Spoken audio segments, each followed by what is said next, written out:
Hola, buenas noches. El día de hoy vamos a hablar sobre el virus de la hepatitis B. Soy la doctora Laura Zoe Martínez Flores, del diplomado Apolo 1 del módulo 6, con la facilitadora, la doctora Diana Rojas.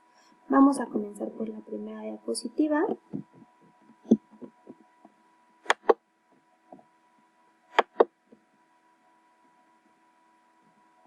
Bueno, vamos a tener que el virus es un virus de DNA envuelto de la familia Hepatnaviridae. Tiene 8 fenotipos de la A a la H, tiene un tamaño de 42 nanómetros a 47 nanómetros. Tiene una nucleocapsida icosaédrica y esta contiene la enzima polimerasa viral, que tiene actividad de transcriptasa reversa y de DNA polimerasa. Vamos a continuar hablando rápidamente de la replicación viral. Bueno, vamos a tener la entrada del virus. Cuando ya entra, vamos a tener una liberación del CoE al plasma, la entrada del DNA viral al núcleo y se completa en este núcleo la doble cadena de DNA. Después hay una transcripción por la RNA polimerasa celular. Vamos a tener el RNA mensajero y el RNA pregenómico. Vamos a tener el RNA mensajero, la traducción posteriormente, continuará el retículo endoplásmico, mientras que el RNA pregenómico se quedará en el citoplasma y se empezará la síntesis de la encapsidación. Después de esto vamos a tener el ensamble y liberación de las partículas virales y saldrán posteriormente de la célula. Entonces, ya que vimos un poquito sobre el agente etiológico, cómo se replica, vamos a tener una historia natural de la infección de dos maneras distintas. Una va a ser la manera aguda o el desenvolvimiento agudo y después también un desenlace crónico. Este virus es hepatotrópico exclusivo. El daño hepático no generalmente es citopático directo, sino se debe principalmente a la respuesta inmune celular contra los hepatocitos infectados. Va a tener un periodo de incubación de entre 30 a 180 días este virus en la célula. ¿Y qué vamos a encontrar? Bueno, el primer marcador serológico que va a aparecer es el antígeno de superficie y después vamos a tener la aparición posteriormente de los anticuerpos, predominantemente de los IgM. Este virus tiene una gran cantidad de cuando el paciente se infecta, podemos encontrar niveles circulantes altos, pueden ser de 200 millones hasta 200 millones por mililitro, lo cual le da una capacidad de transmisión y de infección mucho mayor que otros virus en comparación, por ejemplo, contra el virus de la hepatitis C. Y bueno, vamos a ver en esta pequeña imagen lo que les estaba comentando al principio de la infección y cómo con el paso de los meses o años vamos a ver cómo se va a ir desenvolviendo los antígenos y los anticuerpos. Al principio, después del periodo de incubación, vamos a ver aquí los dos picos de los antígenos de superficie principalmente y luego la caída de estos. Al momento en que empieza la caída de los antígenos en sangre, en niveles en sangre, vamos a ver cómo se empieza a exponenciar el crecimiento de niveles plasmáticos de los anticuerpos, ¿no? Para posteriormente, a lo largo de los años, solo quedar con los anticuerpos presentes. Bueno, esto dependiendo del desenvolvimiento que más adelante vamos a ver de cada desenlace, como por ejemplo en este caso. Entonces, si tenemos una infección aguda por virus de hepatitis B, vamos a poder tener varias distintas vertientes de desenlace. 1, una recuperación. 2, una infección crónica que puede variar aquí también. Puede ir a una hepatitis crónica y de esta tener un desenlace cirrosis y de esta un carcinoma hepatocelular. O el paciente puede tener una tolerancia inmunológica. Y después también podemos tener otra vertiente que puede ser portador inactivo, que puede estar así por muchos años, tener una reactivación, generar la hepatitis cirrosis y luego el carcinoma hepatocelular. Entonces, como vemos, puede haber diferentes desenlaces para esta infección. Clínicamente también vamos a tener una clínica muy variada, también dependiendo si es una infección aguda o crónica. La hepatitis aguda, como les dije, es variable, puede ser anictérica o subclínica, pero incluso también puede haber falla hepática aguda. Puede haber incluso una resolución espontánea 4 a 8 semanas sin necesidad de medicamento.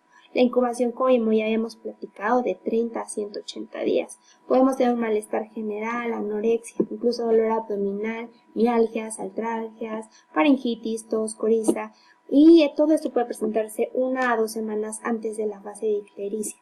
Entonces, como vemos, son síntomas que al principio podríamos pasar como muy inespecíficos.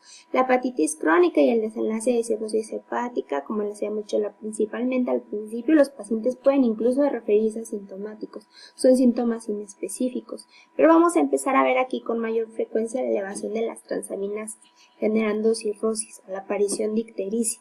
Esta ictericia puede puede empeorar con el paso del tiempo, puede haber hipertrofia de las parótidas, nevus en araña, ascitis, distribución ginecoide del vello, un edema de miembros inferiores. La ascitis que tenemos puede también tener peritonitis bacteriana. Con el paso del tiempo, si esto no se recibe tratamiento, no se da manejo, puede haber encefalopatía hepática. Incluso pueden los pacientes ya presentar sangrado de varices esofágicas. Entonces, como vemos, la hepatitis crónica sí tiene algunos síntomas mayores y más específicos que la infección aguda.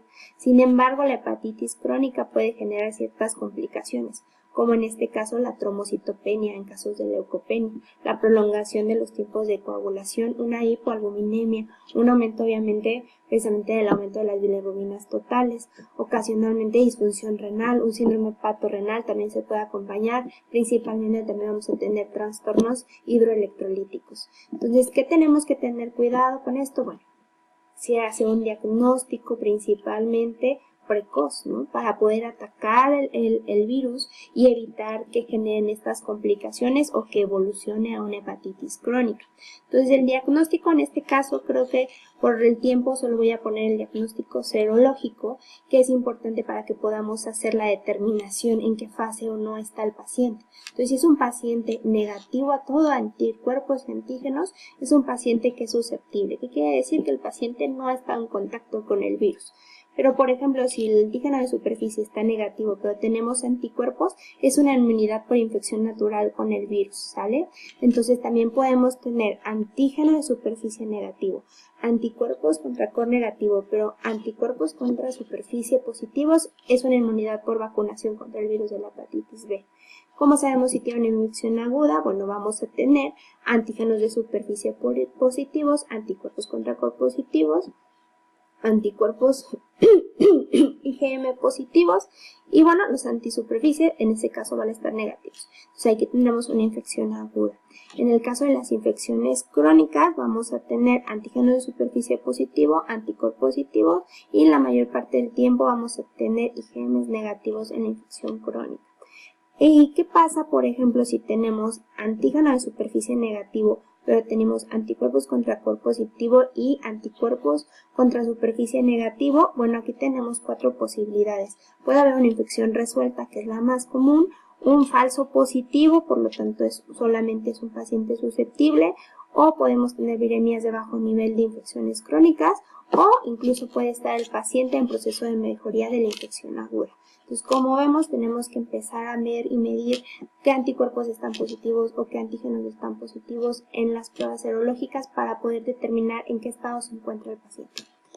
Y bueno, también vamos a tener el tratamiento. Principalmente hablaré de lo más común por el tiempo, pero tenemos el tenofovir que tiene mayor efecto. Si el paciente también se ocupa, como ejemplo, si el paciente falló algún otro esquema, pero también tiene efectos secundarios. Puede haber síndrome de Fanconi, lesión renal aguda o disfunción tubular.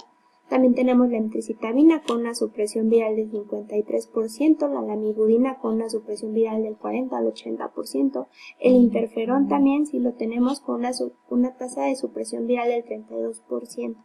Las indicaciones principalmente son para pacientes con hepatitis crónica moderada a grave o inflamación hepática, cirrosis compensada o descompensada o manifestaciones extrahepáticas que se decide iniciar el tratamiento lo más pronto posible. Entonces, esto sería todo por el video del día de hoy. Fue algo muy breve y rápido por el tiempo que tenemos y nos vemos en el siguiente video. Gracias por su atención.